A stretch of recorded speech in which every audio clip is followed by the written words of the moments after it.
Bonjour à toutes et à tous, excusez du retard. Donc, il y a 10 ans, j'ai passé le Master 2 pour le mémoire qui était en deux parties. Et la première partie concernait les chapons et poulardes du Mans. Pourquoi? Parce qu'il y a une très très grande histoire. Je pense que vous, dans la salle, vous connaissez, vous avez sans doute entendu parler, hein.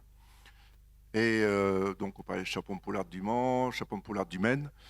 Mais il y a deux volailles dedans, d'accord? Il y a bon, deux, on peut dire trois, parce qu'il y a la mézréenne, qui est devenue ensuite la flèche, d'accord? Et la deuxième race, la mézréenne, la flèche, c'est le même, d'accord? Et la deuxième, c'est la poule le Mans.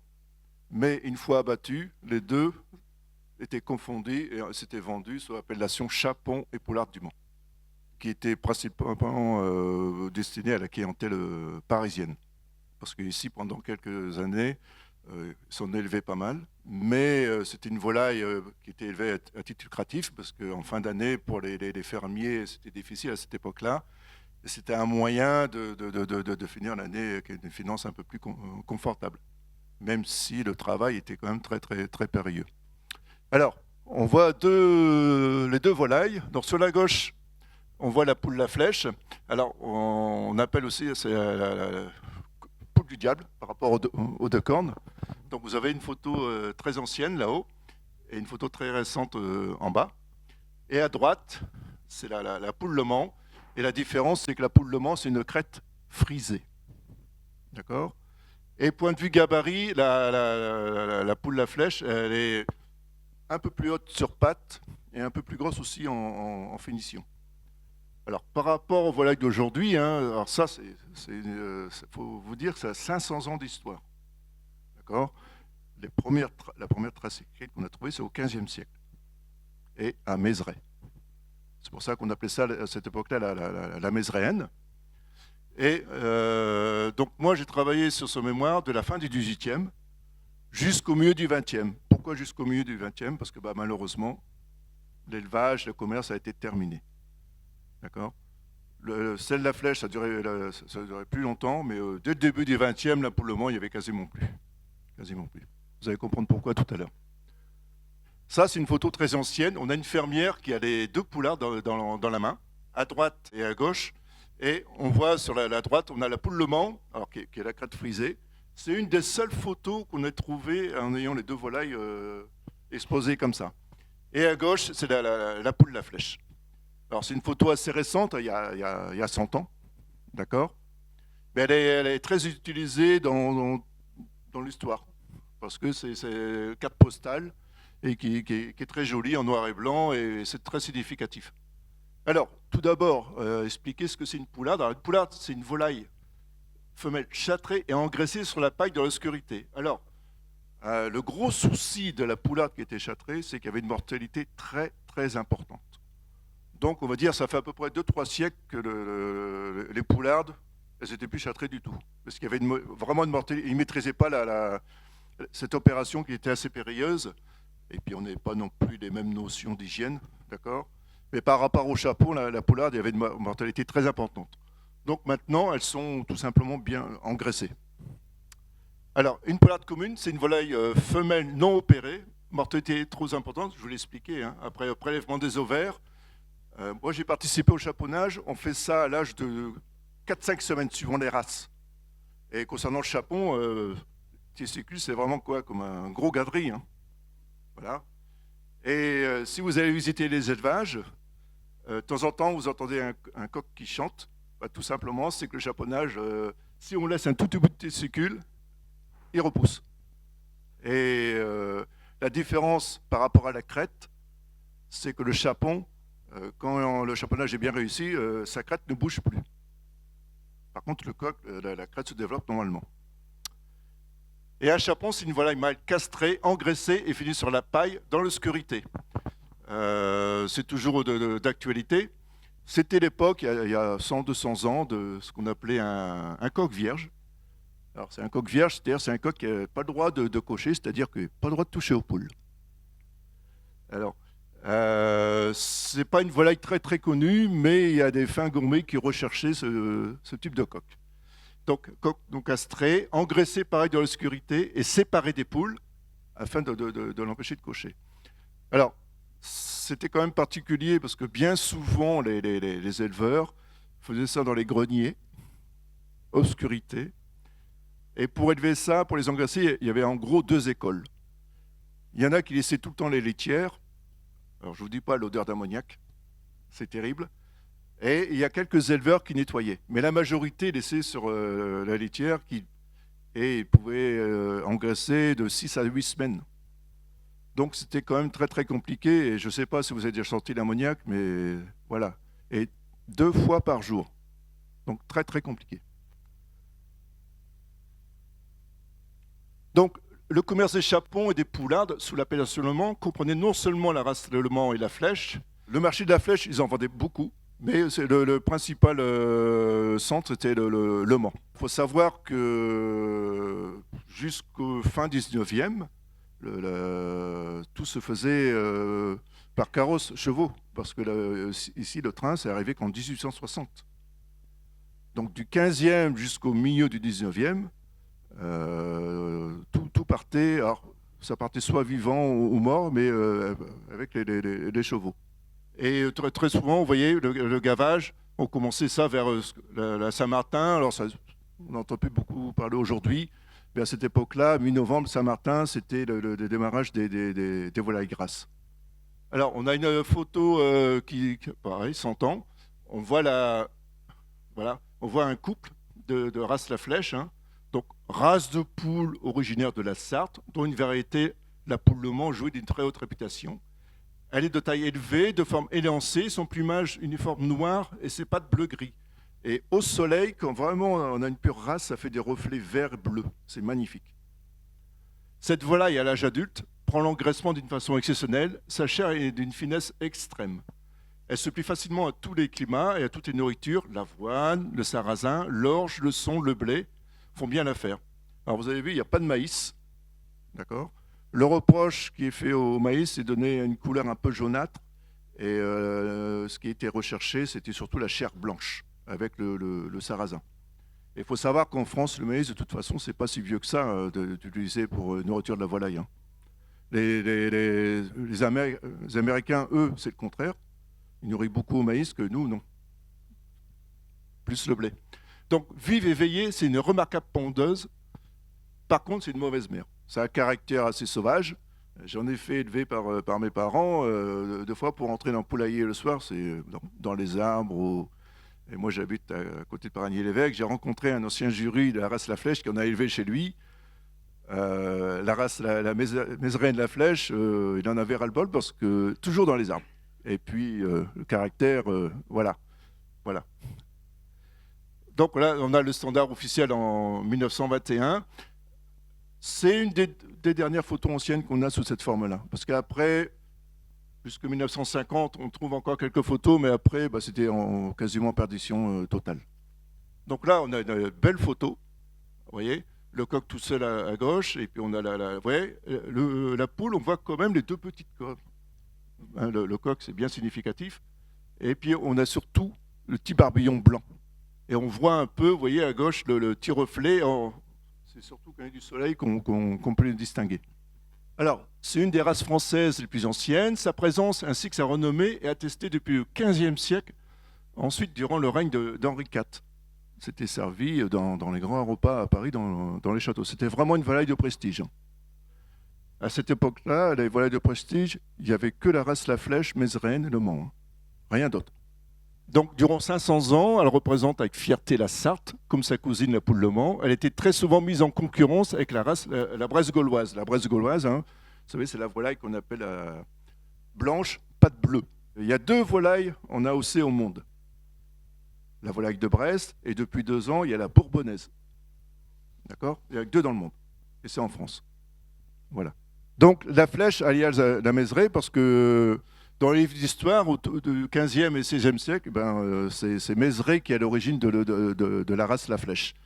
Mais ça s'est déplacé sur La Flèche. Il y avait un marché toutes les semaines. Et ensuite, si vous voulez, c'est la même volaille. Mais le nom, malheureusement, le nom La Flèche a pris le dessus. Malgré tout, depuis quelques années, il y a des éleveurs Et il y a une association qui s'est créée à Mézeray pour... alors, quand vous allez à Mézeray, ne dites pas que c'est la poule la flèche, parce que alors là, vous êtes fusillé. J'ai fait l'erreur. Et donc là-bas, pour la même volaille, vous dites la Mézeréenne. Donc vous voyez, on voit les premières traces écrites en 1475. Vous voyez, en 1475, il y avait point corps d'état civil, mais il causait déjà de moi en disant que les redevances de fermage dans Nout-Omen se payaient déjà en chapon et poularde. Et Mézeray, depuis déjà bien longtemps. C'est-à-dire qu'à cette époque-là, la plupart des cultivateurs cultivaient pour des propriétaires assez aisés. Et il y avait un droit de fermage, et quand le propriétaire savait qu'il élevait des chapons poulardes de la flèche de Mézeray, ben, ça faisait partie du loyer. Et vous allez voir, j'en ai retrouvé un du XVIIIe siècle, le propriétaire n'était pas malheureux du tout. Hein. Alors, la flèche avait un ambassadeur de choix en la personne de Guillaume Fouquet de La Varenne. Et Guillaume Fouquet de La Varenne, il a été homme d'État français, né à la flèche, d'accord ? Et Henri IV l'a récompensé en lui octroyant la charte de capitaine et gouverneur des villes et des châteaux de la Flèche.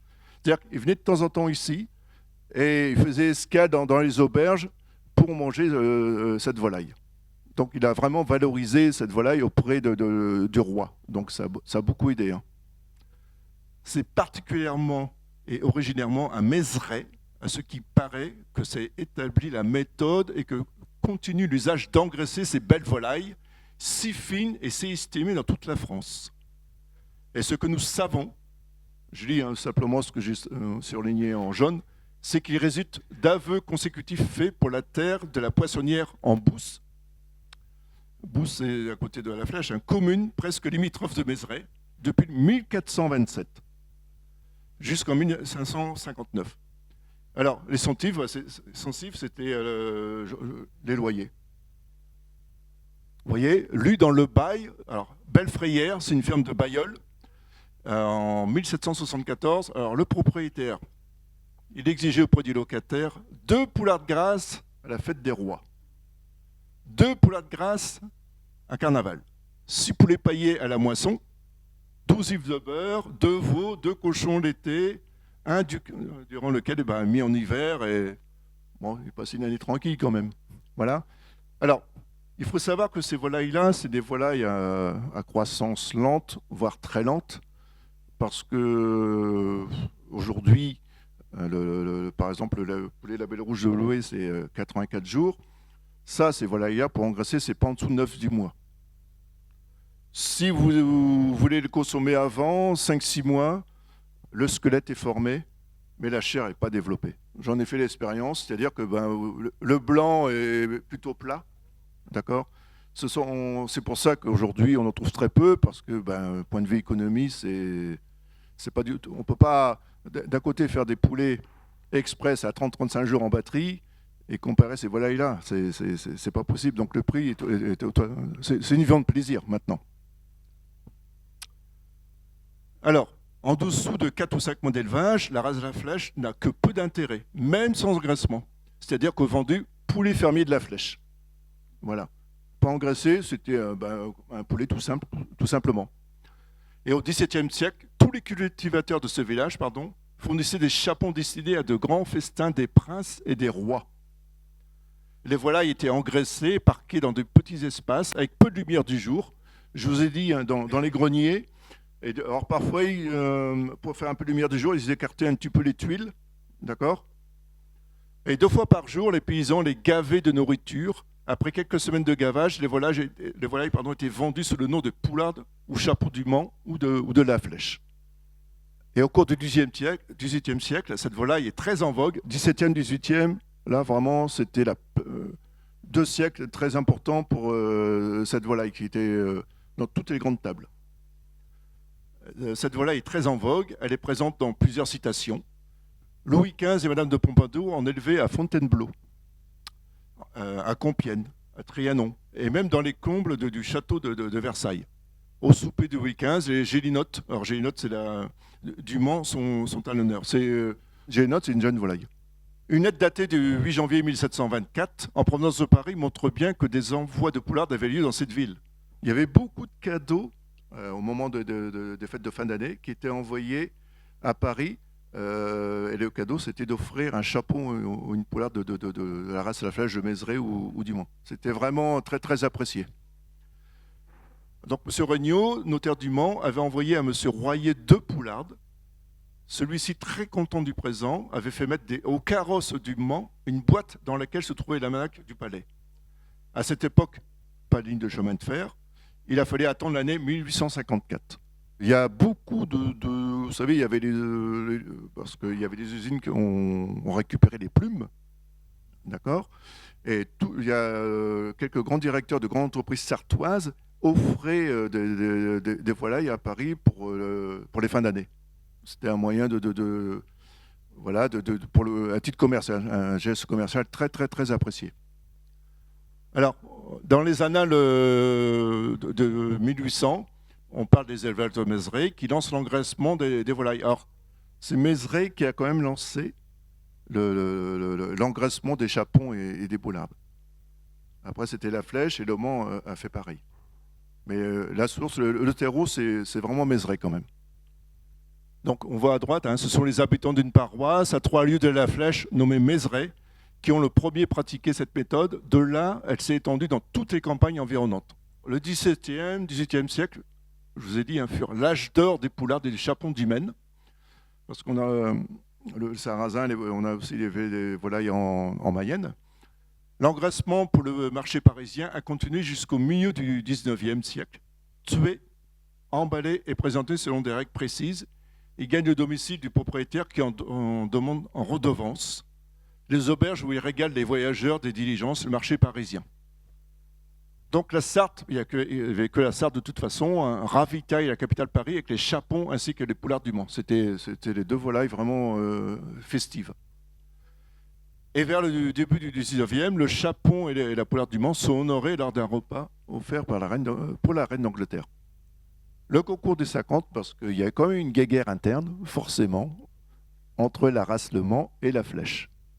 Donc ils ont envoyé à dégustation 50 volailles, bilan ex aequo. Voilà. Donc, au tout début du XIXe siècle, les poulaillers fléchois allèrent jusqu'à faire examiner à Paris une plainte contre leurs concurrents manceaux. Ils ont la dent dure, les fléchois. Et un jury de dégustateurs rend un verdict 50 poulardes. Ah, ils ne vont pas de main morte. Finalement, le conseil rejeta la plainte des fléchois, la jugeant peu sérieuse dans la forme et discutable sur le fond. Le problème était qu'à cette époque, les 2 races étaient confondues. D'accord. Et honnêtement, j'ai fait la dégustation des 2 volailles. La différence est vraiment très, très, très infime. En 1831, il se vendait sur le marché de la Flèche le mercredi, automne et hiver, une quantité prodigieuse de poulardes, dont les marchands achetaient la plus grande partie avant de les envoyer à Paris, dans les restaurants les plus prestigieux. Il faut dire que c'était déjà un produit très très cher, et puis c'était pas par rapport à ce qu'ils élevaient, ici, je répète ce que j'ai dit tout à l'heure, mais ils s'en consommaient très très peu. Tout était vendu et expédié. Et là, ça commence à affaiblir un peu au XIXe siècle. Les volailles sont toujours en grande quantité. Cependant, Mézeray ne mérite plus son ancienne réputation en ce qui concerne les poulardes dont le commerce a été abandonné par les habitants. Alors là, on a une belle photo. C'est une poularde de la Flèche. C'était un concours et c'est une volaille là de Serran-Fultourt. Il a fini premier de sa catégorie. Et pour les concours, on présentait les volailles présentées sur la poitrine avec la tête. Alors, on a des belles photos anciennes. On voit encore aujourd'hui par rapport à la volaille de Bresse. Mais tous les ans, ils participaient au concours. Là, on a une belle photo ancienne. Un coq avec 2 poules. Et pareil, un éleveur de Serran-Fultourt. Alors, les concours de volailles grasses sont principalement gagnés par la race La Bresse. Malgré tout, en 1888, il y a un éleveur de Serran-Fultourt qui a été primé avec la race La Flèche. Aussi bizarre soit-il, alors j'ai jamais trouvé pourquoi, mais la volaille à cette époque-là, c'était souvent servi rôti, mais toujours accompagné avec du cresson. Donc, à peine paraît-elle noblement étalée sur son lit de cresson, que je vois tous les convives sont tombés en extase sous les yeux amoureusement fixés sur elle. Tous tous les estomacs à vertu de jouissance qu'à leur destine. C'est quand même une phrase forte là. Et dans la légende des Poulardes du Mans, c'est de 1902 de Charles Trayon de la Bigotière. Et cette citation confirme l'usage dans la région d'accompagner les volailles avec le cresson. Ensuite, seules les races de la Flèche servent à la fabrication de chapons de poularde parce que fin 19e, début du 20e, l'appoulement quasiment terminé. Et elle s'est même éteinte, malheureusement, même si on en retrouve aujourd'hui. Mais la race Le Mans s'est totalement éteinte dans les années 40-50. Par contre, la race de Mézeray-la-Flèche, non. Il y a toujours eu des éleveurs qui ont gardé des races. Voilà. Et ce qui fait que les volailles que vous trouvez aujourd'hui, il n'y a pas de souci, c'est vraiment de la pure race. Alors, je vous ai dit tout à l'heure, hein, même le poulet de Bresse, il n'est pas pure race non plus. Hein. Tous les animaux, de toute façon, chaque siècle, on a travaillé la génétique. Hein. D'accord ? Le poulet de Bresse, dans les années 1900, ils ont fait des croisements pour, si vous voulez, pour l'aspect aussi économique, et puis avoir une chair qui vient un peu plus vite et qui correspond surtout aux attentes. Donc, seuls les sujets de la race à la flèche servent à la fabrication des chapons et poulardes. Et on a aussi les éleveurs engraisseurs sélectionnent les plus beaux sujets mâles et femelles pour la reproduction. Parce que le souci qu'il y a eu aussi, c'est le problème, quand il y a eu moins en moins d'élevage, il commençait à avoir le souci de consanguinité. D'accord ? Et ça, c'était un gros problème. L'engraissement se fait avec un mélange de farine de sarrasin, d'orge, d'avoine, de lait non écrémé. À la fin du gavage, on mettait aussi un peu de graisse. D'accord ? Parce qu'ils faisaient ça à la main. Hein. Très souvent, ils aidaient la volaille. Et donc, on utilise... pour les canards, c'est un peu un phénomène naturel, mais ça fait un peu comme une cirrhose du foie. Et il y a un éleveur qui m'expliquait, c'est son père qu'on avait élevé, M. Bézéry à la Flèche. Quand il voyait que le chapon avait un peu la tête blanche, il prenait une des plus grandes plumes de l'aile, il faisait un nœud pour le faire jeûner une journée. Parce que sinon, le soir, le lendemain matin, la bête ne passait pas la journée. Parce que c'était engraissé quand même matin, la pâtée le matin, la pâtée le soir, et voilà quoi.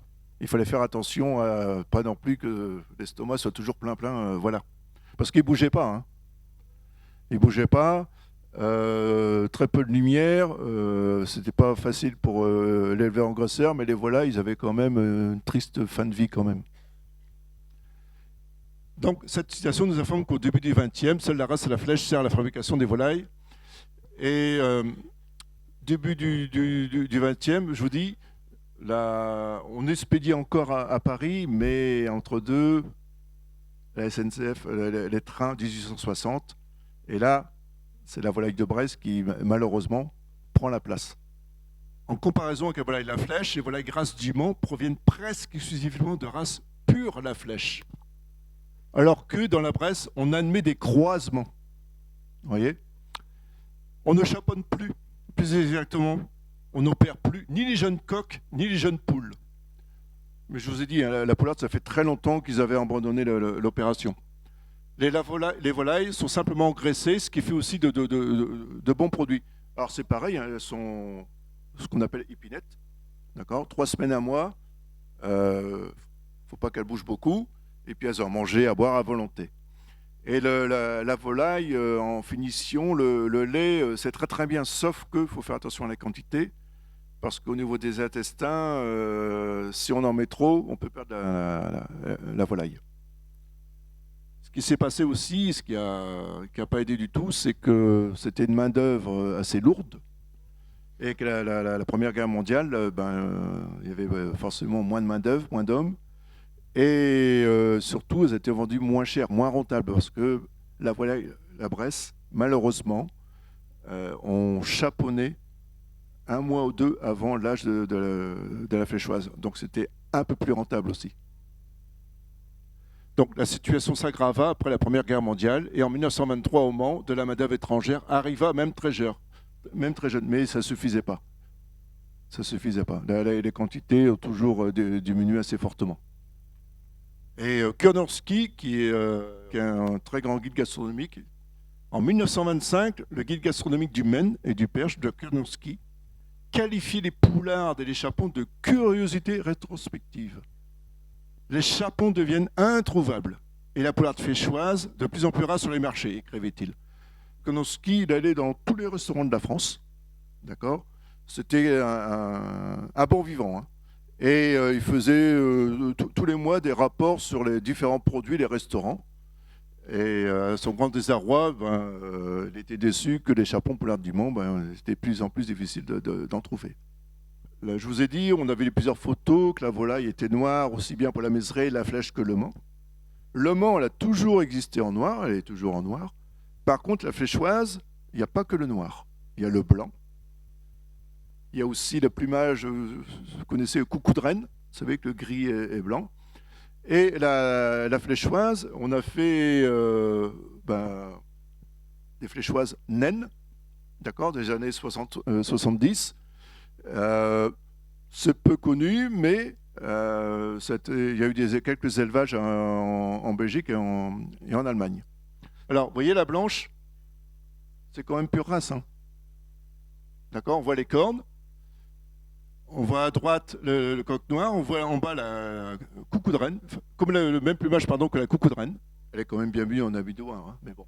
Donc à gauche, on a le coq et à droite la poule. Vous voyez quand adulte comment le gros morceau, hein. Gros morceau, hein. Vous voyez, je vous parlais de la variété naine, hein. Identique à la grande, hein, ça fait des mini-coques et des mini-poules. C'est pas très très connu. Moi-même, dans les recherches, je n'ai jamais vu de vivante. Vous voyez le coq adulte, à 10 mois, il fait 4-5 kilos. Là, il fait même pas 1 kilo. D'accord. Et la poule, 800 grammes. Pour un œuf de 35 grammes. Un œuf ordinaire, c'est 50-55 grammes à peu près de calibre moyen. Et je vous avais dit tout à l'heure, la Mézeray, la Mézeraine, elle existe encore. Et je vais vous présenter M. Gravier, qui a participé à l'écriture d'un livre avec M. Silver Fondigo. Alors Silver, j'ai bien connu parce qu'il y a 10 ans, quand j'ai fait mes recherches, c'est lui que j'avais dit la flèche. Alors là, il m'a tiré à boulet rouge. Il dit non, Monsieur Boulanger, c'est la Mézeraine. D'accord. J'ai dit qu'une fois. Et par contre, le mérite qu'il a, c'est qu'il élève à titre personnel, pour lui, la véritable Mézeraine. Et c'est une passion pour lui. D'accord. Et il y a à peu près 4-5 ans, hein, on a eu l'honneur avec votre association. Donc c'est patrimoine et racine et patrimoine de Mézeray. On a fait un repas pour 80 personnes. Alors, ça s'est préparé sur 2 ans. Parce qu'il faut 10 mois d'élevage, d'accord. Et il fallait qu'il soit sûr bon, il avait quelques poules, mais c'est pas évident qu'on est amateur pour fournir 80 personnes. Donc on a préparé sur 2 ans, et puis au bout de 2 ans, on a fait un repas pour cette association de 80 personnes avec la... Alors, elles n'ont pas été gavées, mais elles ont été bien engraissées, 10 à 11 mois. Et on a fait le repas pour cette association sous l'appellation la Mézeraine. Il y a un livre qui a été fait c'est au mois de juin. Oui, ça demandait un an de travail, mais voilà, c'est grâce à Silver qui a motivé les membres de l'association pour écrire cet ouvrage. Et ce sont des gens de Silver qui est ici également. Silver a motivé tout le monde en disant ce serait quand même bien qu'on fasse un livre sur notre poularde de Mézeray, sachant qu'on a eu, effectivement, Eric l'a pas dit, des premiers prix. Les premiers prix nationaux ont été obtenus par les gens de Mézeray et par les gens de Serrenfoultourt, ce qui prouve bien que c'était le terroir d'origine. Donc il a réussi à convaincre et embarquer tout le monde pour qu'on puisse écrire ce petit conte pour enfants qui a été donc réalisé et qui est paru en juin. Voilà, donc on a aussi la chance d'avoir Daniel Moreau qui est l'illustrateur de ce livre de Mézeray. C'est un produit local, c'est des circuits courts. On a tout fait localement. Donc, et puis l'auteur est Florence Poussin, alias Marguerite Rossignol, qui est également de Mézeray. Donc on est très fiers pour la commune d'avoir repris toutes ces informations historiques pour retracer un peu l'histoire de cette poule qui a vécu toute son adolescence et son jeune âge sur la commune et qui est devenue poule La Flèche après, mais ça permet de comprendre un peu l'historique de la volaille. Alors, c'est un très beau livre, tout est dit dedans, d'accord. Si vous avez un petit cadeau plaisir, c'est que 10 euros, vous vous rendez compte. Et par contre, c'est magnifiquement illustré, bravo. Bravo, c'est un très très beau travail. Et puis le contenu est parfait, Monsieur Fournigo. Merci à vous, bon après-midi.